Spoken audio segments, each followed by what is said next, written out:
While some 800,000 federal employees won't be receiving a paycheck today, our next guest has pledged to his paycheck to charity until the shutdown ends.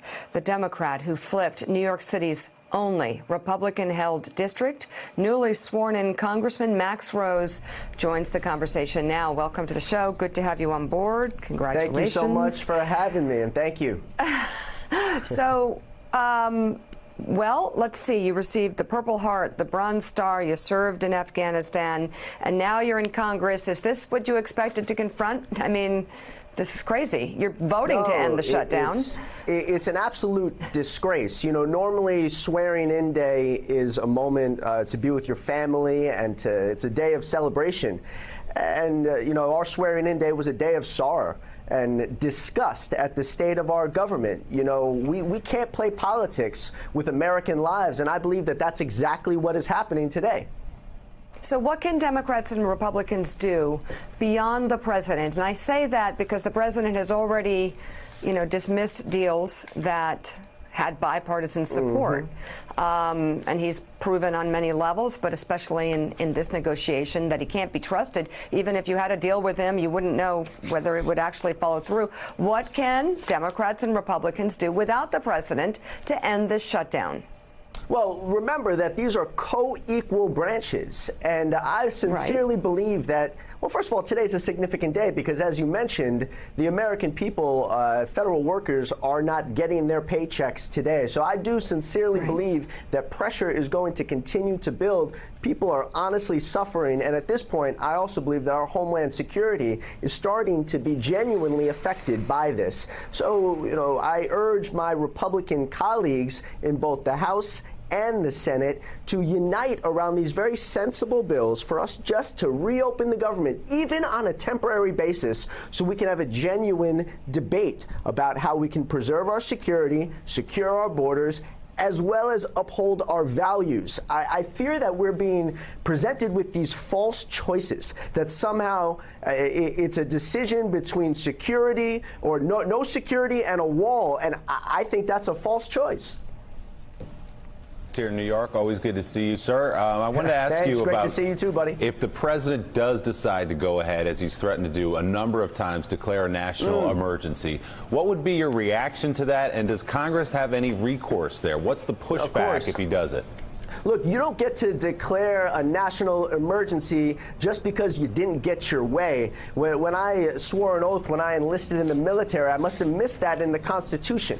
Now, with that being said, though, Congress will have significant tools at its disposal to include the ability to bring this issue to the courts. So I would urge the president not to take this route. This is emerging as a constitutional crisis. What we need to do is plain and simple. We need to reopen the government, and then we need to talk about how we're going to actually have national security, sensible national security and homeland security in this country. Today on Staten Island and in South Brooklyn, the district that I represent, people are dying from overdoses. Fentanyl is streaming into our country through both our postal services as well as through our ports of entry. I haven't heard any discussion about how we're going to secure our ports of entry. Right now, containers, trucks are not being x-rayed. That's the crisis, and people are dying as a result of it. Let's fix that. Congressman Susan Del Percio here. Congratulations. Hey, how you doing? Good. Thank you. My question to you is, you won the seat. It was an upset. You took it, but it's also a district that is very much behind Donald Trump, who has voted Republican consistently. What are you hearing from your constituents in district about this shutdown? Are they with the president, or what do they want to see? So, you know, people in my district don't have blind allegiance to anybody, myself included.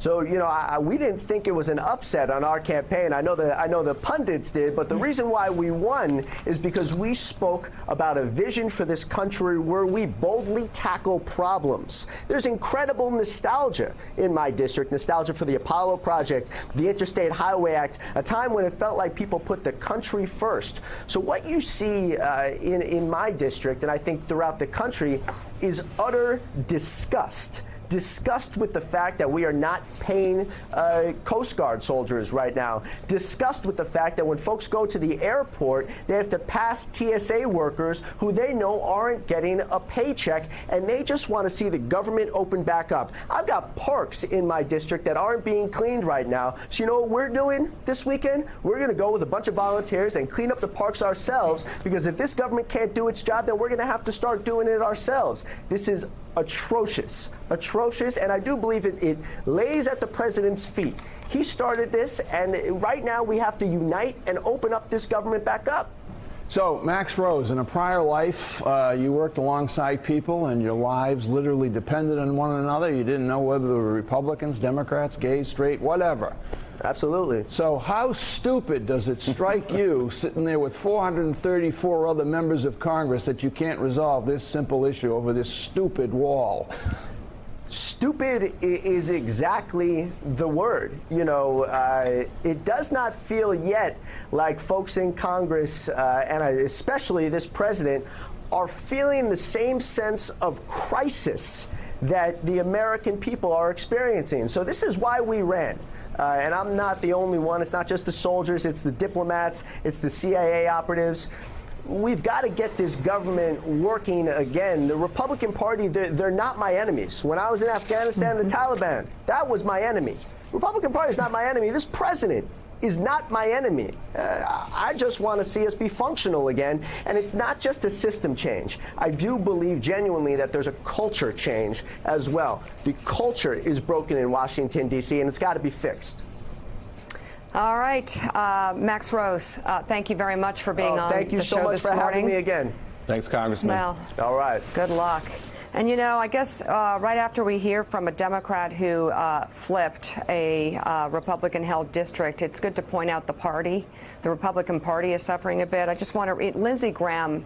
He's so right about so many things. And I just want to read a tweet from May 3rd, 2016, and gosh, he was prophetic.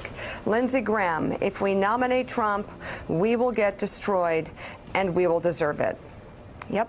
Thanks, Lindsey. Good point. Prognosticating. Coming up, Donald Trump's former lawyer and fixer Michael Cohen says he looks forward to testifying publicly about Trump to Congress. We'll talk about that next on Morning Joe. Thanks for checking out MSNBC on YouTube, and make sure you subscribe to stay up to date on the day's biggest stories. And you can click on any of the videos around us to watch more from Morning Joe and MSNBC. Thanks so much for watching.